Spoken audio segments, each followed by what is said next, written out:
Vous vous levez, allez au travail, faites le plein de votre voiture. La routine, n'est-ce pas? Mais une crise à des milliers de kilomètres peut soudainement rendre cet acte simple beaucoup plus coûteux. Le détroit d'Ormuz, une voie navigable étroite loin du Maroc, est le théâtre de tensions. Et l'onde de choc est sur le point d'atteindre nos pompes à essence. Il ne s'agit pas seulement de politique internationale, il s'agit de la façon dont votre portefeuille est lié aux événements mondiaux.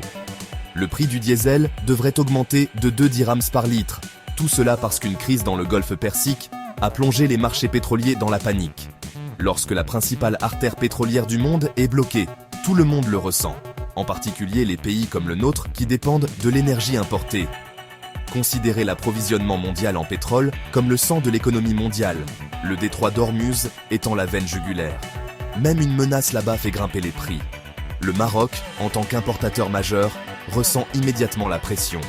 Le coût est répercuté des compagnies maritimes aux distributeurs. Et enfin, à vous. Il ne s'agit pas de distributeurs avides ou de fluctuations aléatoires du marché. C'est une réaction en chaîne qui commence par une tension militaire et se termine à votre pompe locale.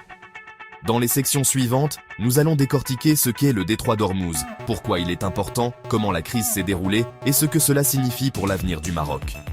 Comprendre ce lien est la première étape pour nous protéger des chocs futurs. Qu'est-ce que le détroit d'Ormuz? C'est un goulot d'étranglement étroit séparant le golfe Persique de l'océan ouvert. Seulement 39 km de large à son point le plus étroit. Malgré sa taille, c'est la route pétrolière la plus importante du monde, environ 20% du pétrole mondial y transite quotidiennement. Les principaux producteurs de pétrole, l'Arabie Saoudite, les Émirats Arabes Unis, le Koweït, l'Irak et le Qatar, en dépendent pour exporter leur pétrole. L'Arabie Saoudite, les Émirats Arabes Unis, le Koweït, l'Irak, le Qatar. Si Ormuz ferme, c'est comme fermer la sortie principale d'une usine qui approvisionne le monde. Il y a peu d'alternatives. Les pipelines ne peuvent pas égaler le volume et ils traversent des régions instables. Cela donne à l'Iran et à Oman, qui contrôlent les côtes du détroit, un immense levier. La géographie en fait un point d'étranglement naturel, facile à perturber, difficile à remplacer. Tout problème ici plonge les marchés mondiaux dans la panique, affectant instantanément les prix du pétrole partout. Le flux de pétrole est la sève de notre monde moderne. Lorsqu'il est menacé à Ormuz, tout le système passe en alerte maximale. Même la simple menace de perturbation peut déclencher une crise énergétique mondiale. C'est pourquoi ce qui se passe dans cette petite étendue d'eau est si important pour votre vie quotidienne. La panique ici est ce qui fait monter les prix que vous voyez à la pompe. Lorsque les tensions s'intensifient à Ormuz, les prix du pétrole réagissent instantanément, avant même que l'approvisionnement ne soit réellement perturbé.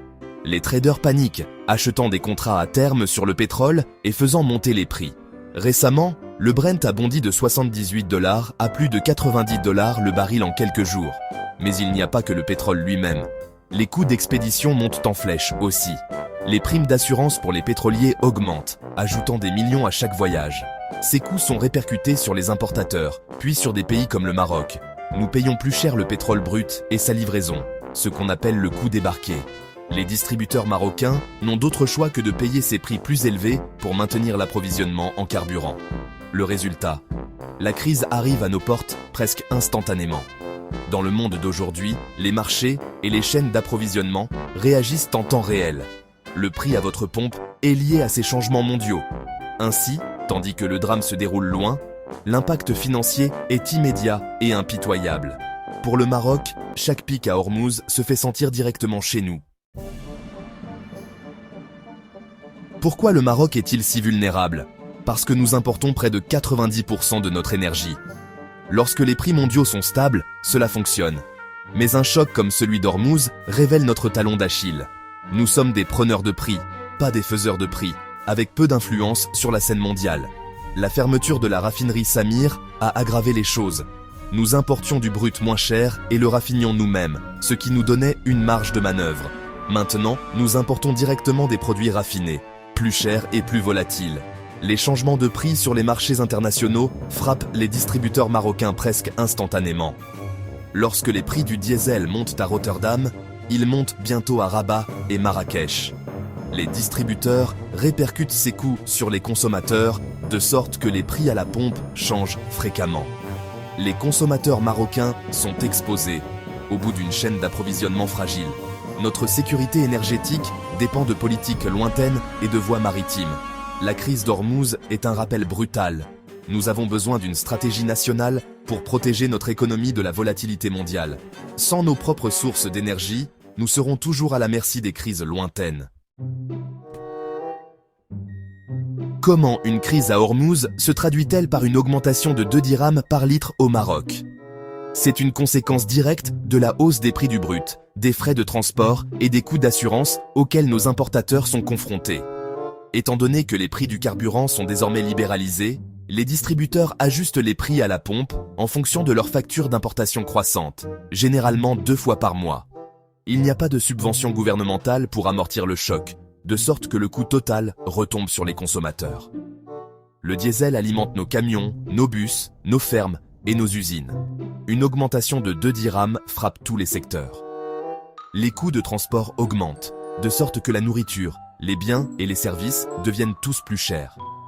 C'est un choc inflationniste qui frappe particulièrement les ménages vulnérables. Ce n'est pas seulement un inconvénient pour les conducteurs, c'est une menace pour la stabilité économique. La crise d'Ormuz allume une mèche qui mène directement à des coûts plus élevés pour tout le monde. Chaque dirham à la pompe est un rappel de notre dépendance énergétique. Il y a de l'espoir, la flambée des prix pourrait ne pas durer. Les grands producteurs de pétrole comme l'Arabie Saoudite pourraient augmenter leur production pour calmer les marchés. Les réserves stratégiques de pétrole aux États-Unis, dans l'UE, au Japon et en Chine peuvent être libérées pour lutter contre les pics de prix. Même l'annonce d'une libération de réserves peut calmer la spéculation et stabiliser les prix. Des prix du pétrole élevés ralentissent également la croissance économique mondiale, ce qui réduit la demande et aide à rééquilibrer le marché. C'est une correction douloureuse, mais elle empêche les prix de rester extrêmes. Plus important encore, le virage mondial vers les énergies renouvelables réduit notre dépendance collective au pétrole. Chaque nouveau panneau solaire, éolienne et véhicule électrique affaiblit le pouvoir des points d'étranglement pétroliers comme Ormuz. La crise actuelle est un signal d'alarme pour accélérer cette transition. Moins nous dépendons du pétrole, moins ces crises lointaines peuvent nous nuire. Le Maroc ne reste pas immobile. Depuis plus d'une décennie, nous investissons dans l'indépendance énergétique, la pièce maîtresse des projets solaires et éoliens massifs, comme le complexe solaire Noor Ouarzazate et les parcs éoliens le long de la côte atlantique. Ces projets réduisent déjà notre besoin en combustibles fossiles importés. Le Maroc se tourne également vers l'avenir avec l'hydrogène vert, visant à exporter du carburant propre vers l'Europe. Le renforcement de notre réseau énergétique et des interconnexions avec l'Europe rend notre système plus résilient. Chaque mégawatt d'énergie renouvelable est un pas vers la souveraineté. Bien que les énergies renouvelables ne puissent pas nous protéger de la flambée des prix actuels, elles construisent un avenir où de tels chocs importeront moins. Diversifier nos sources et routes énergétiques est notre réponse à long terme aux crises comme Ormuz. La route est longue, mais c'est le seul chemin vers une véritable sécurité énergétique. Nos progrès ne seront plus dictés par des conflits lointains. La hausse de 2 dirhams du diesel est plus qu'un chiffre. C'est une leçon sur la façon dont les crises mondiales frappent chez nous. Cela montre qu'aucun pays n'est une île. Des événements lointains peuvent impacter chaque Marocain. Le détroit d'Ormuz est un point d'étranglement pour le pétrole et pour notre économie. La solution est la prévoyance stratégique, redoubler d'efforts sur les énergies renouvelables et l'efficacité énergétique. Les investissements dans le solaire, l'éolien et l'hydrogène vert sont les piliers de notre sécurité nationale. Nous devons également protéger et diversifier les routes commerciales mondiales, en travaillant avec d'autres pour les maintenir ouvertes.